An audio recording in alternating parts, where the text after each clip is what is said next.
Welcome back to the Wrong Advice Podcast. I'm your host, John Pachuto, and I'm very excited to have my guest today, the one and only Mr. Kevin Kelly. Kevin, how you doing today? Oh, it's really, really great to be here. Thank you for inviting me, and I'm looking forward to this. This is going to be fun. Yes, my pleasure. Can you give a quick introduction to the listeners to who you are? Yeah, I'm Kevin Kelly, the senior maverick at Wired Magazine. I was one of its co-founders 30 years ago, a long time ago. I write books about the culture of technology, and I'm also a photographer and an artist, and posting one piece of art a day for the past couple of years. And I am also a traveler and an Asia fan and fanatic. We could talk about Asia forever. My wife is Chinese, and I am I'm in California because that's the closest I could get to Asia in the U.S. Nice. I'm excited to have this conversation. I got a preview of your new book, which I think kind of hit right at the right time in my life, which is kind of funny. I'm at that age where 37 years old, my life has gone pretty much not at all according to plan. And I like the idea of having this conversation with someone who's wrote a book about their life, their experiences. Right. Can you give me a little bit of backstory about the new book and sort of what your aim and your goal was when you started putting pen to paper on it? Sure. So the book is called Excellent Advice for Living, and it's wisdom I wish I'd known earlier. It's a little tiny book. For me, I like to make big, overwhelming books, but this is the smallest book I've ever written. And it's just little tiny bits of advice, almost like a tweet inside, 450 of them. And it began by me writing down little bits of wisdom that I wanted to use myself to remind myself to change my behavior. So, like a piece of advice I learned from one of the editors at Whole Earth 40 years ago was, if you get an invitation to do something in like 6 months from now, ask yourself, would I want to do this if it was tomorrow morning? Okay, it's like, because if the answer is like no, then you should say no now. So you want to kind of future project yourself. It kind of saves all kinds of trouble. It's like, yeah, you have an invitation to go give a talk at this high school, whatever it is, in 6 months. That sounds good, but then it's like, would I want to do that tomorrow morning? No, I don't think I do. So I'm going to say no. And so to use that as a way of kind of managing your calendar, that was a practical piece of advice. I wrote it down to try to say myself when I got the invite, do I want to do this tomorrow? Do I want to do this tomorrow? So I began writing these down, and then I realized that a lot of it was things I wished I had known earlier, that just came to me very late, that I kind of learned, and it would have been much better had I known those earlier. And so I have three kids. They're young adults, and we did not give them a lot of advice. We kind of, our idea was like to model behavior rather than to say it, because I don't think kids pay attention to what you say. And so, but I thought these were things that maybe they should have heard. So I started to write them down to give them as a gift on my 68th birthday. I thought I could come up with 68 of them. And I did, and they were very popular, and they seemed very helpful. And I started doing it every birthday, and I found out that I had lots to say. And I began to kind of like work on them. Most of the work was trying to take out words, was to reduce it down into some little telegraphic bit. And that's one of my bits of advice, which is art is in what you leave out. So I was trying to leave out stuff and reduce it to something that a person could remember, something practical that would be useful. And that's what the book is now. I put it all together in a little thing that I could hand to my kids, leave around, let them pursue it, and be reminded that, it's opening up at random here, when you lead, your real job is not to create more followers, but to create more leaders. Mhm. Okay. Kevin, I So got to be anyway, honest, there is a recurring theme on my podcast, and the theme mostly centers around I'm 37. Could 20-year-old John have imparted any of the life lessons that I've learned over the 17 years since and been able to sort of cut down on that learning curve, right? Like, would it have been Yeah. possible for me to learn things at an earlier time, or does Right. life Right. Right. Right. processes it at its own pace? Right. Being that this book is sort of right in line with my questions that I ask quite Right. Right. Right. frequently, and let's call yourself 30 years ahead of me. What is your thought on that? Do you think that, 68-year-old Kevin could have learned the lessons or known the lessons that 38-year-old Kevin had? Or the other way around. Yes, I think it would have benefited from having these, because when I had these things in this little capsule form, I do repeat them to myself, and like prototyping things, learning how to prototype. It took me such a long time and late in life before I understood that you have to make versions of things that you're willing to throw away, to completion, making something all the way to actually completing it and then throwing it away and doing it again. That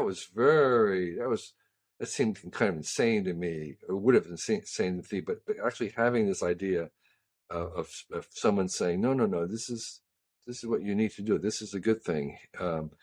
Just repeat this to yourself. So I think I have benefited from having heard, and sometimes these bits of advice, in I put them in my own words, but I heard them in some fashion or another as I was going along, and they benefited from me. So I do believe in the virtues and benefits of advice giving. Mm-hmm. Yeah, totally. I completely agree with that. I just curiously wonder if the lessons that you learned later in life could have been something that you had learned earlier in life, or does They the could, benefit yeah. of time? Oh, they Oh, okay. oh, That's oh, oh, I see what interesting. you're saying. No, no, you're saying, did I need to have that maturity to be able to absorb Yeah, advice over time? Um, I it's a tricky one. this this is a tricky one to answer. I don't know how to answer it, but I'm guessing that it would have been better to have heard it earlier than later. So Yeah. here's the thing. Someone else said, and it's not in my book, but someone else says this great line, which is, everything has already been said, but nobody was listening, so we need to say it again. Ooh, I like that. All right. Okay. That's a Everything's pretty already good been one. said.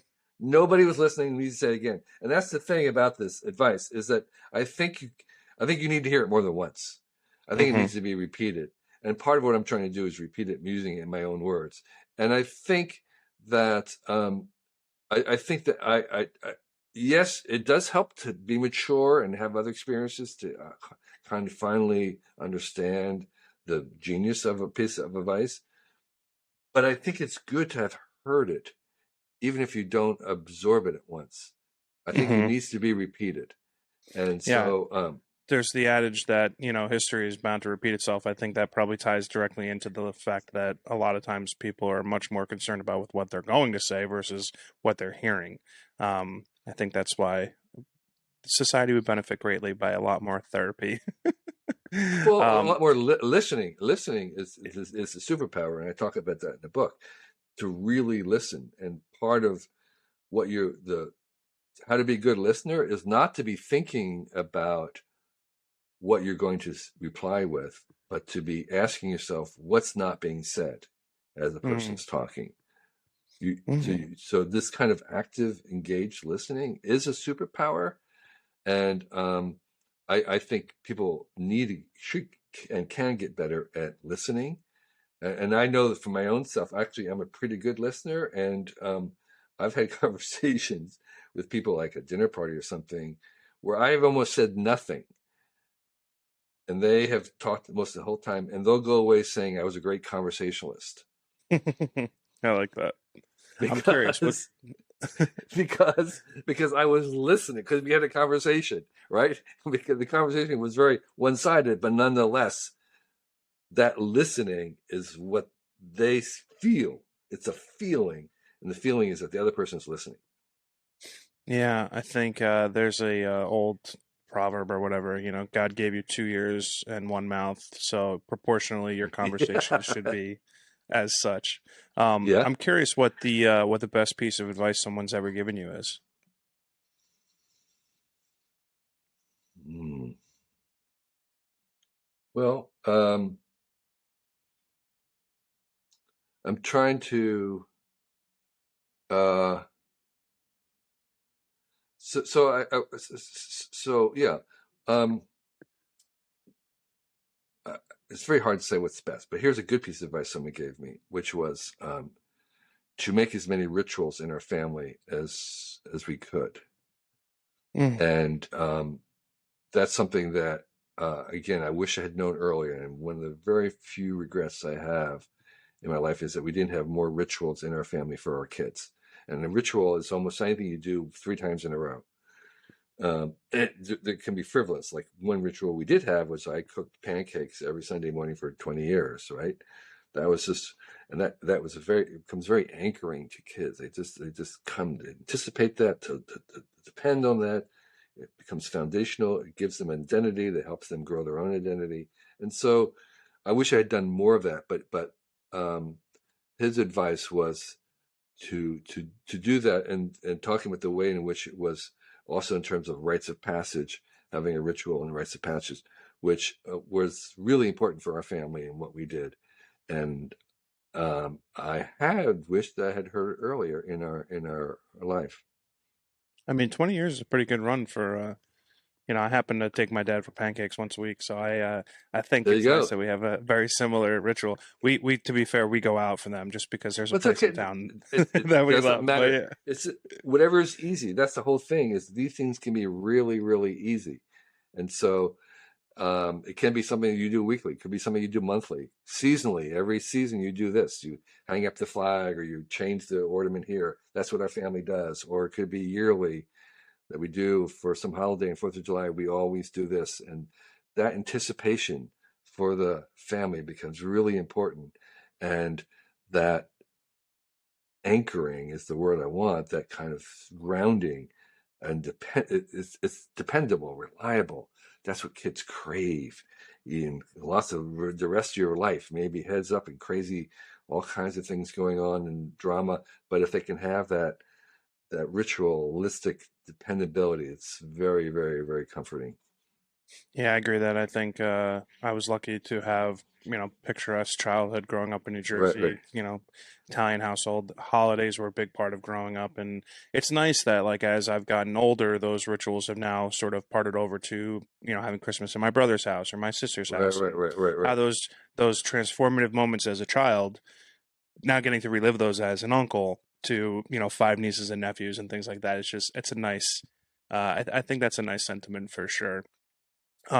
With having the benefit of hindsight, you've had a fairly prolific career, not just in writing, but in media. Like you mentioned, Wired, and a number of other publications that you've worked with.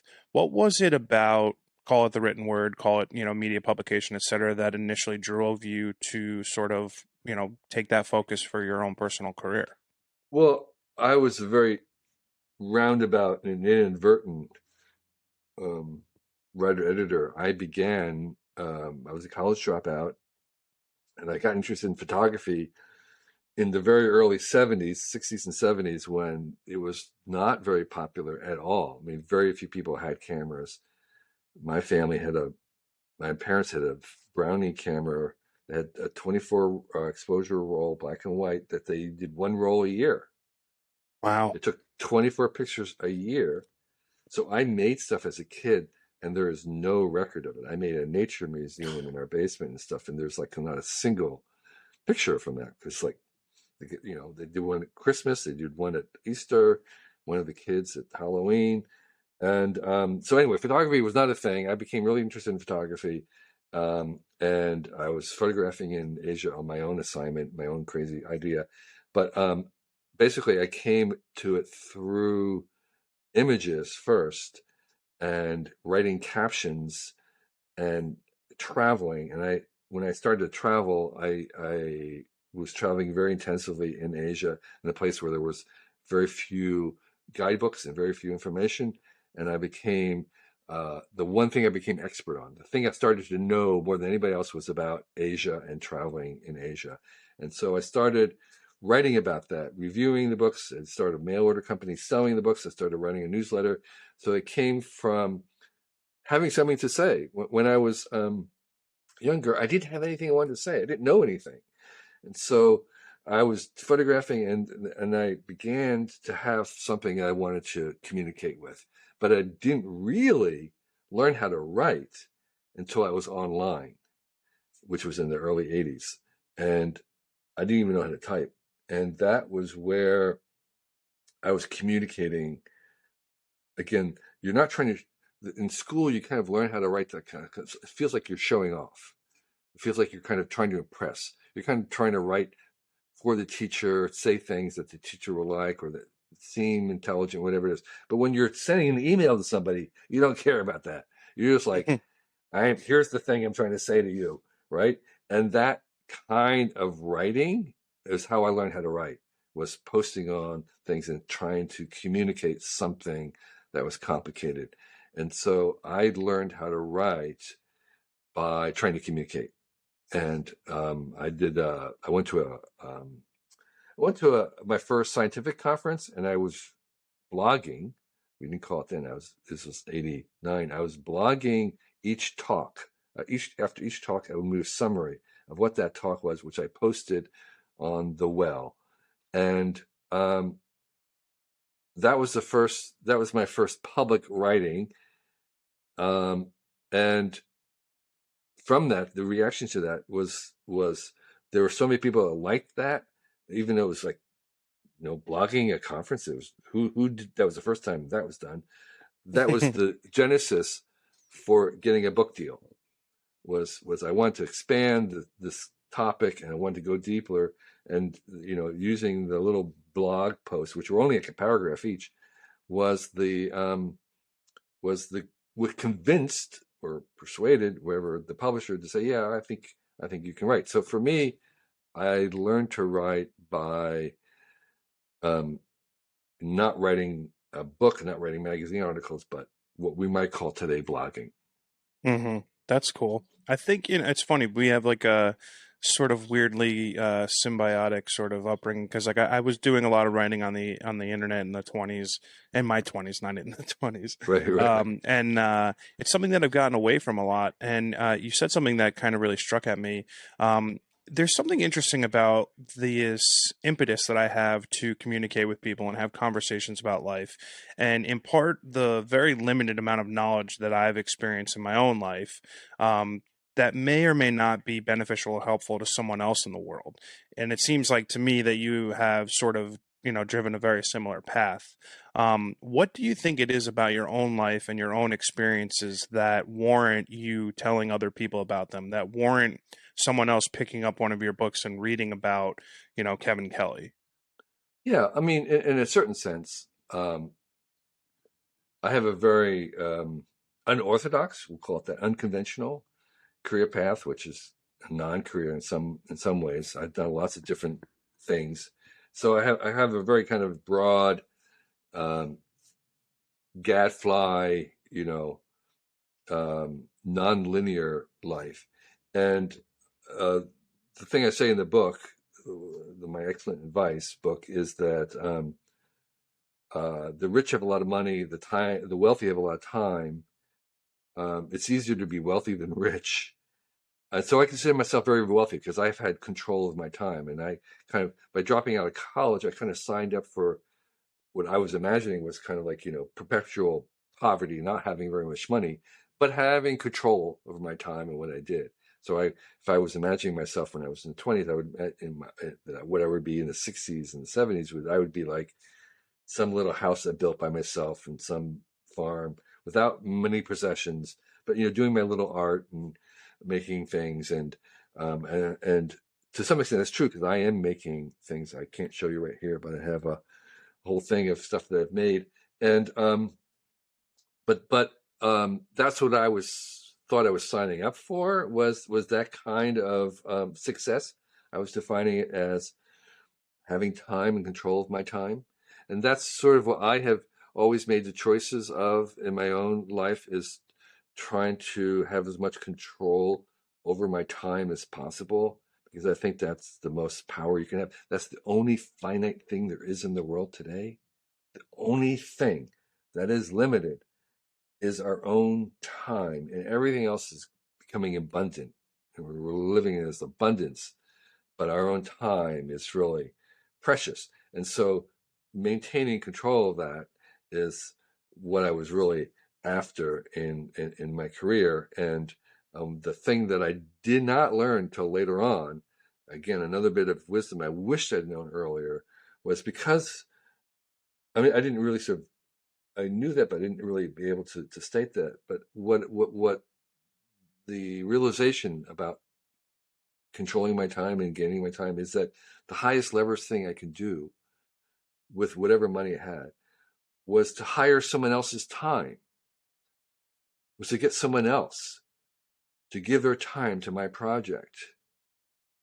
It's like, I mean, that's what it was. And so this idea of like hiring others and outsourcing was not in my natural thing. I was a kind of a hippie do-it-yourselfer, building my own house and all that kind of stuff. I learned that actually I would do better doing something else and then hiring the carpenter to work on it, or starting something. I couldn't program. I can't program. No, you can hire a programmer. That was like I never. The whole Earth version of me was, no, you have to do it yourself. It's not like you've got to learn it yourself.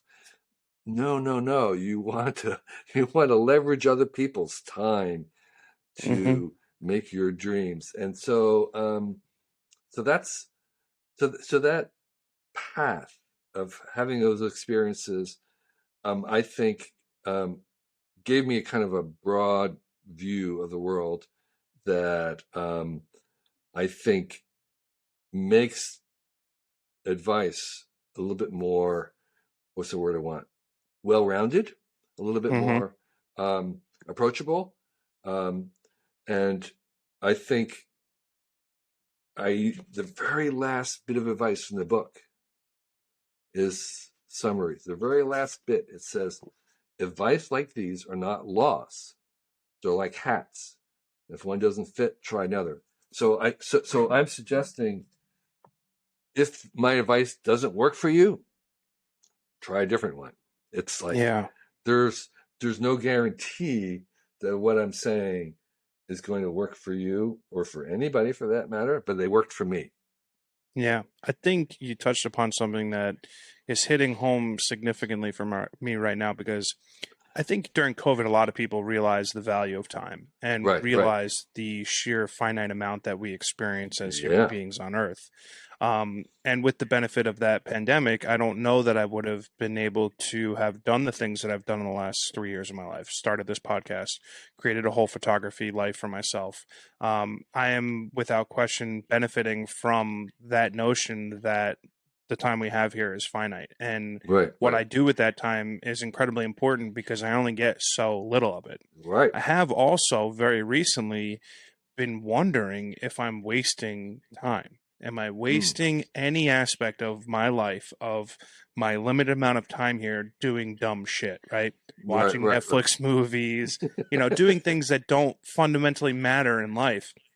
And I'm struck with this uh, blockage of what is the right usage of one's time here during a Right, life, right, right, right? right, right. I am living my perfect life. I get to take photos for a living. I get to travel for a living. I get to do this podcast for a living. My life is perfect.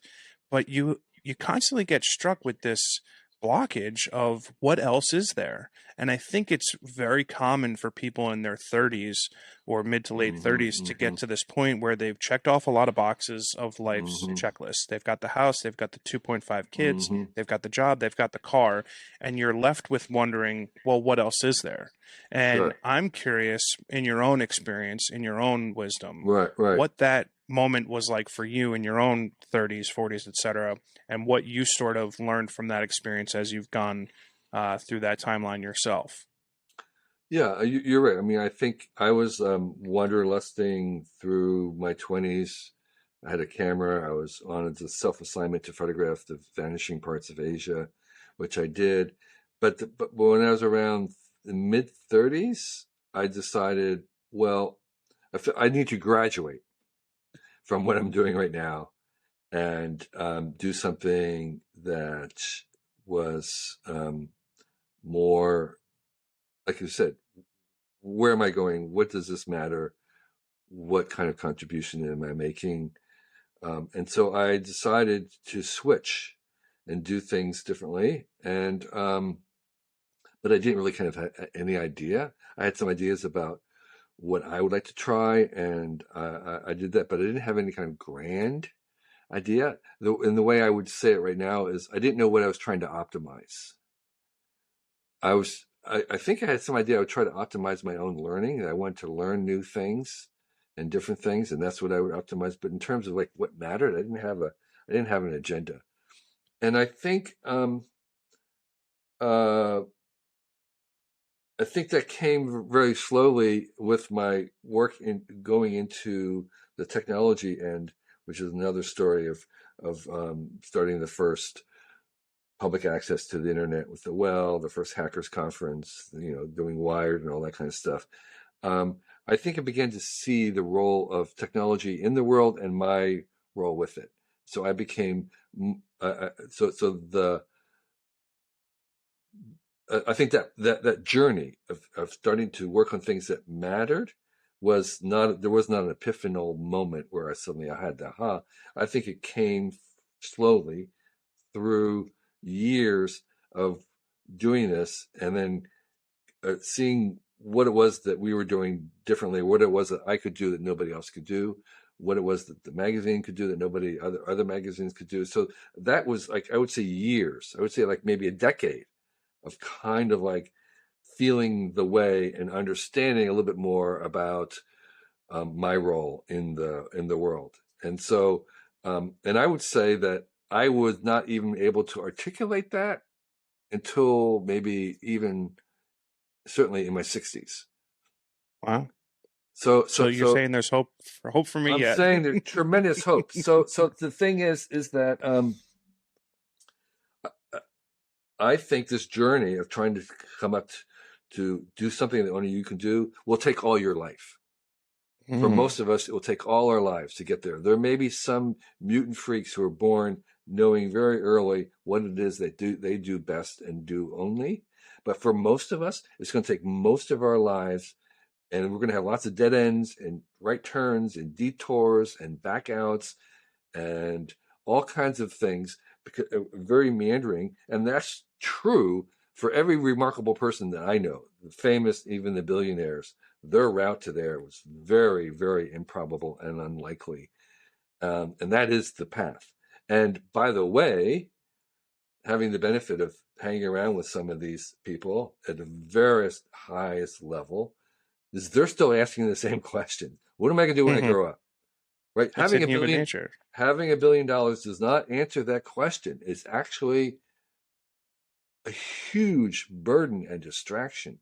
It is unbelievably imprisoning, that amount of money, because you can't do anything with it other than to be responsible for it. I mean, spending it doesn't help.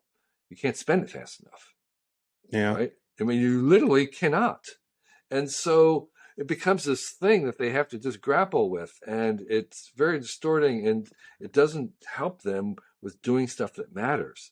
It's just another 10 things they've got to do today.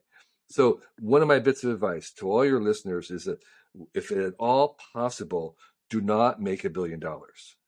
Okay? I'm sure they would Really, greatly disagree with that. really, no, make 100 million. Okay, that's fine. Okay. But don't make $1 billion. Don't go for it. It's like famous. You do not want to be famous. You don't want to be Yeah. famous. You really don't. It's just a real burden. So this idea of it's going to take all your life. It's going to take all your life to figure out. You're going to constantly be changing it. You're going to be improving it. You're going to be working to, and that becoming the only is a very, very high bar. But that is the direction. So your life is not. It's not a destination. It's a direction. You want to be Oh, moving in that direction. You're I not going like to that. arrive there until the day before you die. Have you ever seen the movie About Time?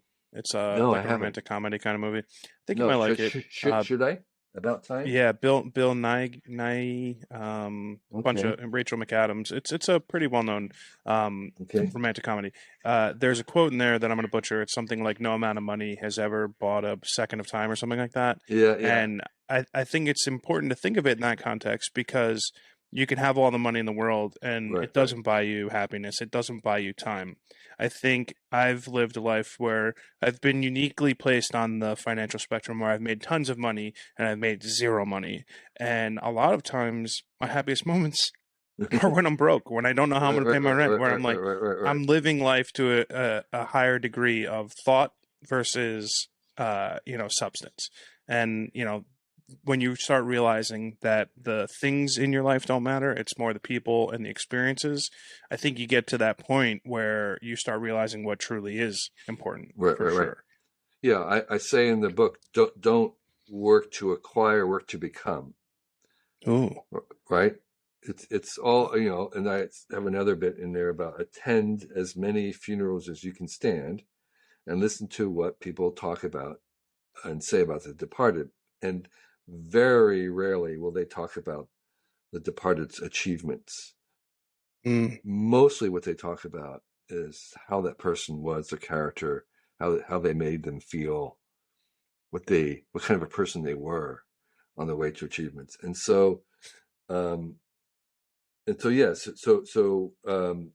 another bit Do of you advice think is, there's a reason why loss and negative outcomes and experiences in life are more of a pushing or motivating factor for someone? yeah, What is it about the negative in life that is yeah, yeah, more motivational than success?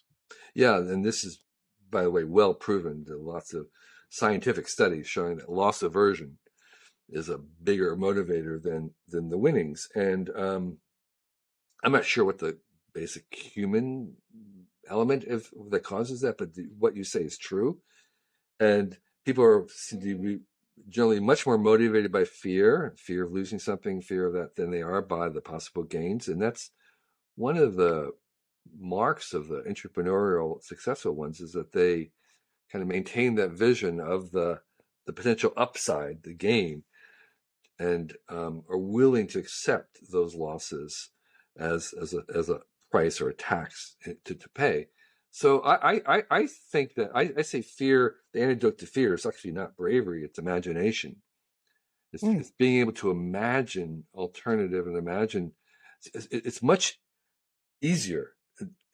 Entrepreneur, just in terms of entropy, it's much easier to imagine how things break down and don't work, because things that work are highly more improbable. The things breaking is the probable. Things breaking down, that's all the probable. So we can easily see all the ways that things don't work, all the ways that things are harmed, all the ways that things collapse. The things that work are more improbable. They're harder to see. So we need to have we need to unleash our imagination to forget what we think we know, to imagine the possibility of something working. And that's why it's the optimists who shape the future, because they see something that seems improbable, but they truly can see it, and then they can imagine it being real and believing that it can be real. And they're the ones who make it. So our life, in retrospect, is created by all these optimists who believe, who had imagination, who overcome the fear and the likelihood of things not working, because that is the state. So it's to me, it's unleashing our imagination, which everybody has and is free, to imagine alternative ways of being things, of doing things, to imagine yourself in a different position, and to realize that yes, most of the ways forward are going to be failures. That is the common probable thing, but we have a choice. We have choices, and we can choose not to be outraged today. We don't have to be engaged in every argument that we're invited into. We can actually choose to receive. We can choose to be grateful. Those are all things. We have different levels. I'm genetically, naturally optimistic, but I have deliberately chosen to be even more optimistic.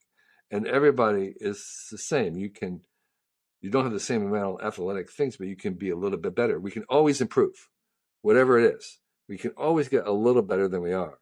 And so we can move a little bit in that direction. And that's what our life may be. It's just little tiny bits, incremental, a little bit better than last year, 1% better than last year. We do that every year, success. I'm curious, 20-year-old Kevin, Yeah, however yeah. old you were when you initially dropped out of Right, college, right, um, the imagination that you had for yourself and right, your right. life, Yeah, yeah. how has your own expectations and reality matched or been completely different from your own thought process? So the day you step out off that campus and you're like, I'm not doing this anymore, to today sitting Yeah, here yeah. having this conversation with me. So I was very influenced by the Whole Earth Catalog, which came out in high school. And there I saw people who who were talking about and seemed to have an alternative path in the world. It was seeing them and hearing the conversation and what they were doing that gave me the permission to believe, to imagine alternative than to going to college and working for a corporation. It was like, oh, that's possible. Wow. Then I once went to Asia. It's like, okay, I see. There's huge possibilities here that I was not even aware of. I mean, wow, it's really big. So, but it was having that kind of role model, or just having somewhere else give that permission for my imagination to imagine. So again, I was imagining a kind of a hippie version of myself, of building my own house. That was my dream, which I did, building my own house and doing all this stuff myself. I was do-it-yourselfer. I had whole plans when I was 12 years old of doing a recycled house, a house that didn't have any garbage. That was the thing that was like really working on. Was I wanted a house that there was no garbage, nothing get thrown out. So I saw that was possible, and so I imagine, again, me being kind of a poor hippie guy with a garden, some kids, but we're making everything myself, a do-it-yourself paradise. That was what I was imagining that we're going to go. I did not imagine myself being in tech. I had no interest in technology at that time. Computers were something my father did. I had no interest in that. It was no. So I would have been really surprised about where I am right now. I did not imagine that whatsoever in any capacity. Um, Living in San Francisco, I grew up in New Jersey. Okay. Nice. I grew up in New What part? Jersey, Westfield, Oh, North nice. Okay. North Jersey, near New York. Yeah, I live in Montclair. There you go. So so I was imagining myself being maybe in Pennsylvania, or at the at the most, and so because all my relatives are in Pennsylvania, so Philly. So yeah, so no, I did not imagine that, and but at that time, but as I went along, I think as I got older and closer, I shifted what my what I imagined I wanted, and uh, so I think as tech became more of my life and talking about it, um, I could imagine a different world. When I was 20, there was no internet. The idea of like living in a little tiny town, that was a huge trade-off, because you were going to be dependent on the local bookstore or whatever it was for books. And it's like that. No, there was a very different idea of what life would have been, because there was no internet. I mean, and that's almost hard to believe at this point. Hmm. Well, you're sort of sandwiched between two, titanic shifts in technology, I would say. Hmm. The advent of the internet and sort of this new AI wave Yeah, that yeah. we're going to very shortly be experiencing. And I Mhm. would imagine it's going to rapidly unfold over the next, 3 to 10 years, etc. Yep, yep. Having had a ton of experience in the technology sector, working for places like Wired, when you Hmm. look at the prospect of AI and all that it can do to be both beneficial and possibly not so Yeah. beneficial for Uh-huh. society, what are your thoughts on that? I am so excited by it. It's just phenomenal. It does remind me, I mean, the pace of things happening right now reminds me very much of the beginning of the web in the 90s. Not the internet, but the web, 92 and beyond. Um, and for very similar reasons. So the thing about the web, when the web came, was a lot of people think that the web was the internet, but there was an internet going on entirely, and all the kinds of things that we associate the web we were doing already. The web was this beautiful interface. It was this visual interface to what, until that moment, it was like text, and you were typing, and there was code command lines, and it was just really off-putting. But then there was this visual interface to it, and everybody goes, I get it. Okay, I got it. I want to be there. The same thing with AI. All the things that these new generative AI are doing have been done for 10 years. What's new, the big bang, is the fact that we now have a conversational interface to it. Mm-hmm. Not just talking like Siri, but conversational. We can go back and forth. And that is transformative. So we can have a conversational interface to an AI that can generate images and photography. Wow, or questions. So that's the big bang. And we're just now going to take that interface to that kind of different kinds of smartness and put it into everything as fast as we can. And that's going to transform, because we're going to have everything, we're going to be having conversations with everything. And Mm-hmm. what we're making, what the web gave us was kind of the universal librarian, the Google, the search, which was very highly refined, and you had only a few librarians able to search. Now we're getting the universal intern, universal personal intern, with UPIs, I call them, with these generative things, where everybody on the planet will have as many interns working for them as they want. You always have to check their work. Releasing the intern works by itself is embarrassing.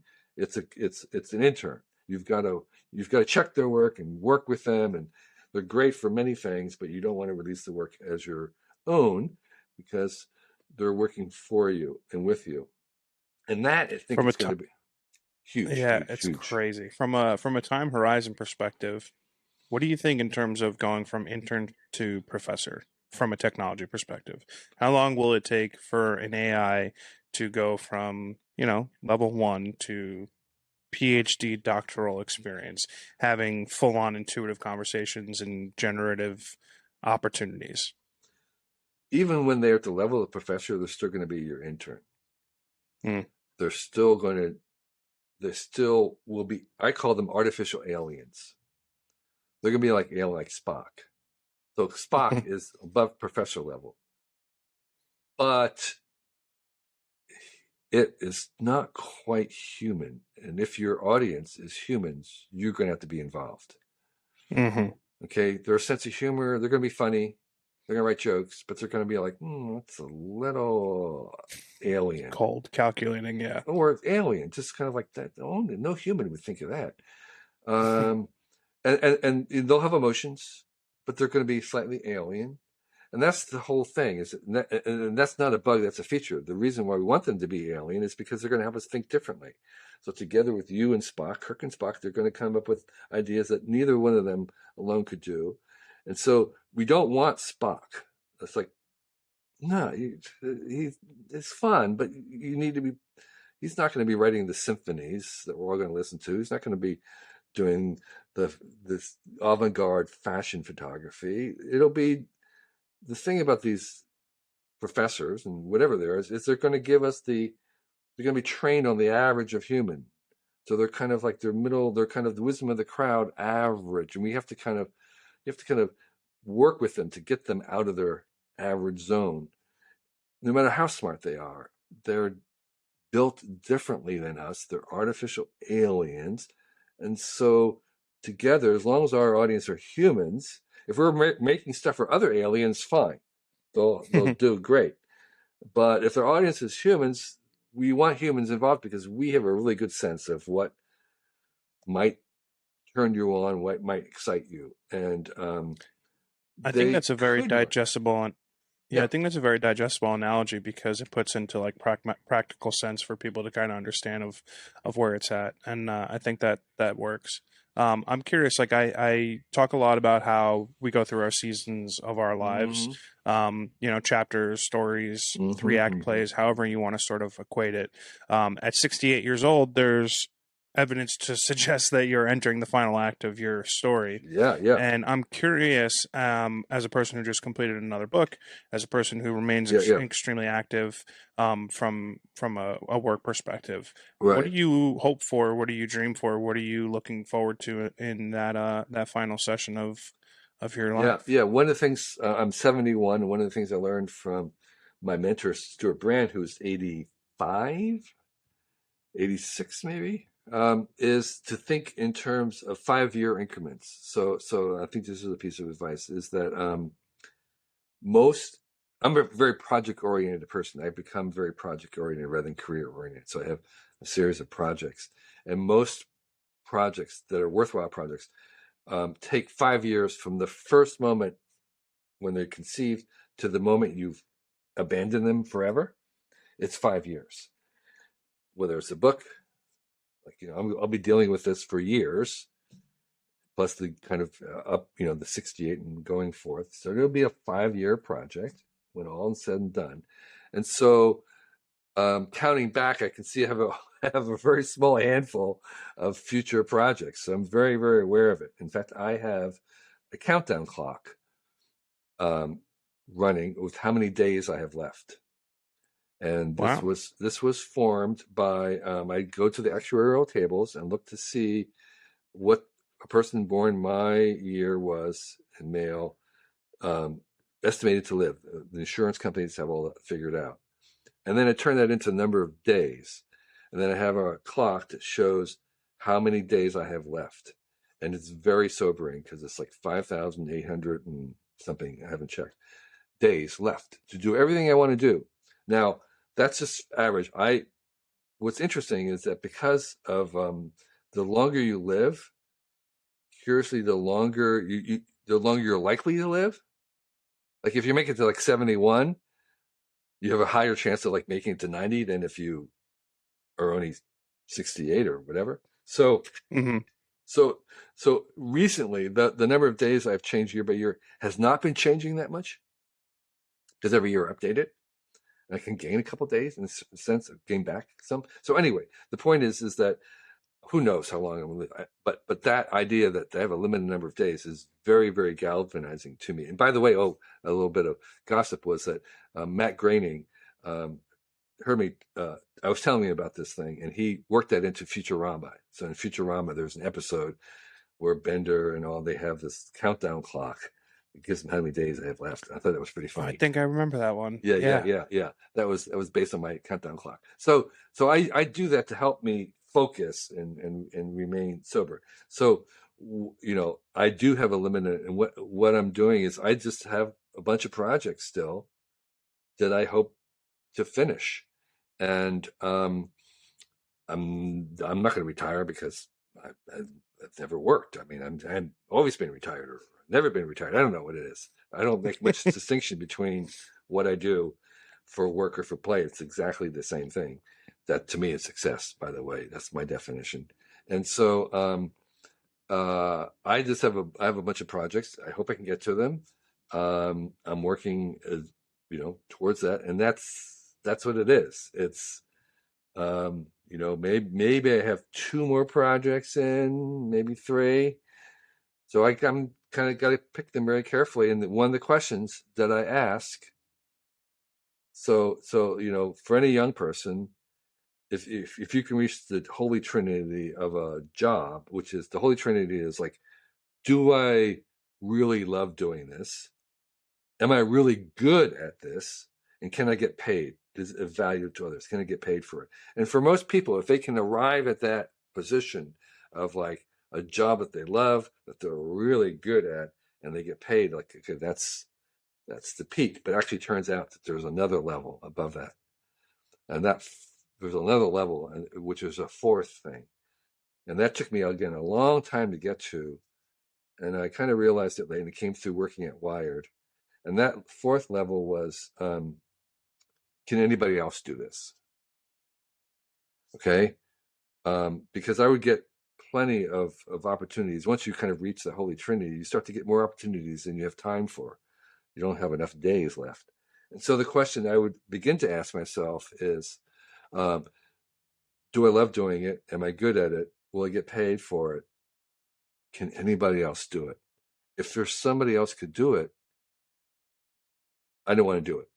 I only want to do the things that only I can do, because that's what I'm here for.